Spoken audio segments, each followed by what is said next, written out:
আমার এক গ্লাস পানি খিলেবেন? নেন। ও মাই গড, গোবরে পদ্ম ফুল, I love you. I love you too. আমার কিন্তু সরকারি চাকরি নাই। ওই মা দাস একটা কালা বেটা আমারে বিরক্ত করে। বিয়া হইলো বয়স জানি নাই। তোমার বয়স কত গো? 26-27। মিছা কথা কইতাছে।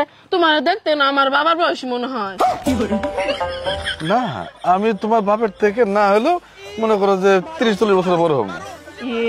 দেখছো আমার আইডিয়া ঠিক আছে। আমি কইছিলাম না আমার বাপের বয়সী হবা। তুমি আমার বাপের থেকে কত বড়। আমার বাপের বয়স কত তুমি জানো? আমার বাপের বয়স হচ্ছে 160। তাই নাকি? আর আমার ছোট ভাইয়ের বয়স 60। তোমাকে বান তো দেখা যায় ভালো। এত বয়স হওয়া সত্ত্বেও তোমাকে বয়স বোঝা যায় না। তুই তো যাবি? এলা জামকে গল্প শুনি কার বয়স কত। তখন তোমার বাবা কেমন করে আম্মু?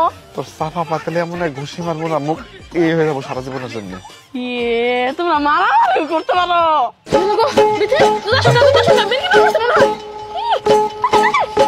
মাগো বাজারে দেখে আসলাম ছাগলের মাংস হাইরের দাম 800 টাকা কেজি। বুঝলাম না বাইতে এত কোন ছাগল পালি, তারপরে মাংস দাম এত বেশি কে? মাস আইলে তো আমি ফ্রিতে দিবার পারি। কিন্তু আমগো বাইতে তো কোনো ছাগলই না। আম্মা। হ্যাঁ বৌমা কও। আপনার বয়স কত? কোথায় রব? 25-26।